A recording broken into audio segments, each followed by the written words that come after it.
Warner, DCU, on était censé avoir Justice League numéro 2 l'année dernière et on se tape Birds of Prey. Il y a pas un petit souci là, non? Messieurs, bonjour, retournons une fois de plus à Gotham pour Birds of Prey, la fantabuleuse histoire d'Harley Quinn, le titre le plus long de l'histoire de l'univers.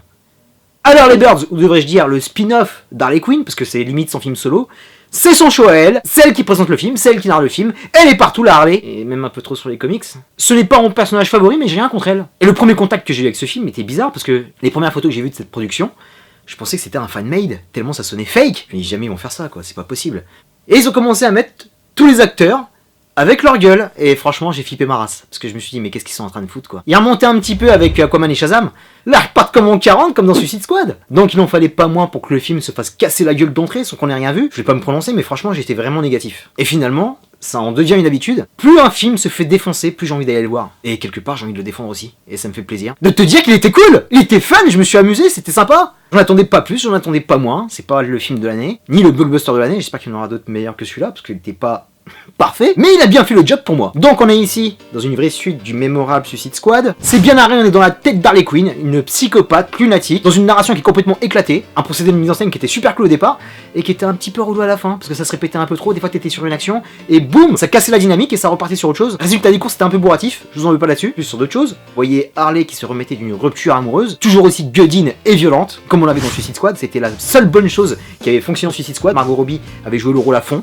la voix, le look, et excellente pour distribuer des mandales, donc moi j'étais super content de ce rôle.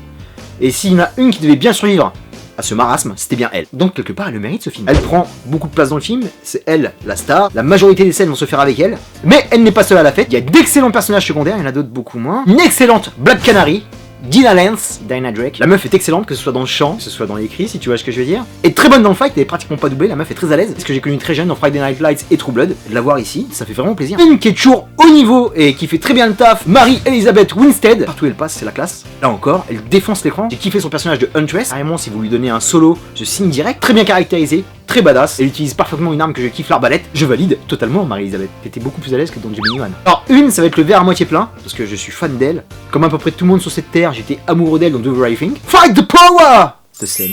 Les blondes ne savent pas sauter. Rosie Perez est une légende et ça fait vraiment plaisir de la voir ici. Mais en René Montoya, ça sonnait mal. Elle était un peu plus âgée que le reste du casting. Elle est badass, c'est une bonne keuf, y a pas de problème. Mais à un moment, quand il faut se taper, tu vois que c'est elle qui fait les scènes, bah ça va un peu plus lentement. C'est logique. De temps en temps, je pense qu'elle était doublée aussi. Mais voilà, ça détonnait un petit peu trop avec le reste du casting. Et ça, c'était vraiment un peu dommage. Une que je vais appeler le trop plein de personnages, franchement.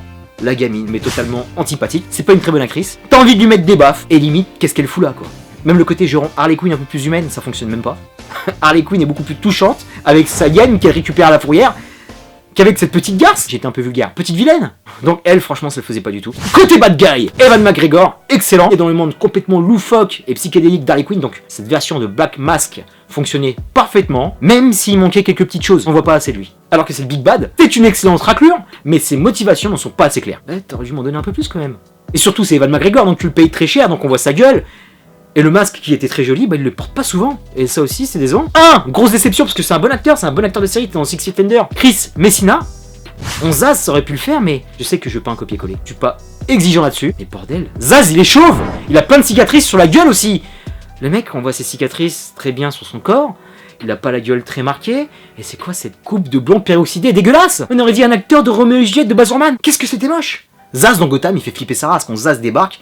Même dans Gotham la série, il en voyait plus. Et là, il est limite faible et ridicule. Mais sinon, au niveau action, c'était mortel. J'ai beaucoup aimé la scène de l'assaut dans le commissariat, ça fonctionnait à mort. Beaucoup aimé les effets avec la flotte. Pareil sur les designs, je pense que ça a été travaillé pour te donner un peu plus de couleur à Harley Quinn. Les autres, un peu plus réalistes dans notre ton. Même si ça se lâche à la fin avec une bonne dynamique de groupe, ils sont dans l'univers de Harley avec sa plante. Et le choix des armes est vraiment pertinent. Et au niveau de Gotham, c'est un Gotham qui est très différent. On dirait que c'est New York. Vachement ensoleillé de jour. C'est pas la grisaille qu'il y avait sur Christopher Nolan ou sur Tim Burton. Après, il y a un petit clin d'œil justement à Tim Burton sur la scène de fin qui est magnifique. J'ai kiffé le décor. Ça a même fait penser au parc d'attractions désaffecté de Killing Joke. La scène de course-poursuite aussi est formidable. Ça partait à 100 à l'heure. Même l'assaut avec tout ce parc d'attractions, le toboggan, etc. Les trampolines, le roller. Franchement, ça donnait super bien. Après, c'était hyper girl power. Moi, ça m'a pas dérangé que ce soit du girl power. Elles ont le droit de nous en foutre plein la gueule. Je vois pas pourquoi ça ferait polémique. Même si ça aurait été cool qu'ils mettent un petit rôle masculin, sympa, qu'ils soient alliés. À un moment, j'ai failli y croire parce que j'étais très touché par la relation qu'elle a avec son propriétaire. Ça fonctionnait très bien. Mais tu vois que lui aussi c'était un gros bâtard. Et tous les mecs sont des gros bâtards dans ce film. Ils le font bien, ça c'est vrai. Mais la scène de fin où tu vois qu'il y a les mecs qui se battent contre une bande de meufs. On a bien compris le message. Ça aurait été cool de ramener une team-up, mec. Et en plus, il y a un petit clin d'œil à Boomerang.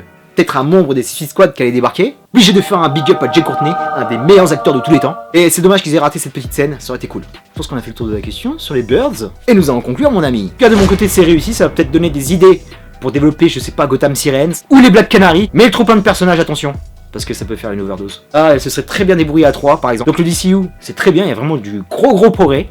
J'ai beaucoup aimé toutes les dernières productions, on va voir ce que ça va donner avec Wonder Woman, que j'attends de pied ferme. Mais le reboot est avec vous, je soutiens toujours. Un film qui lance parfaitement la saison super-héroïque au cinéma. J'espère que tous les autres suivront, et peu importe de quelle maison vous faites partie, j'ai envie de voir des films de super-héros qui sont engageants, sur lesquels je m'éclate, sans prise de gueule. Une Margot Robbie qui s'éclate, un casting qui suit, une très bonne premiérisation de Cathy Yan, de l'humour, de la dinguerie, un univers coloré et loufoque, une Margot Robbie en grande forme, des bonnes séquences de combat. Moi ça me suffit largement mon pote. PS, n'oublie pas, reste pour la scène post-générique, comment c'est magnifique. J'ai pas envie de te la spoiler, mais juste Joaquin Phoenix et Robert Pattinson. Terminus pour Birds of Prey, la fantabuleuse histoire d'Harley Quinn. Bordel, est-ce que ce titre est long. Je te dis à très bientôt pour de prochaines vidéos, d'ici là porte-toi bien, est-ce que tu veux voir ce film? Mets-moi un petit commentaire si tu l'as vu.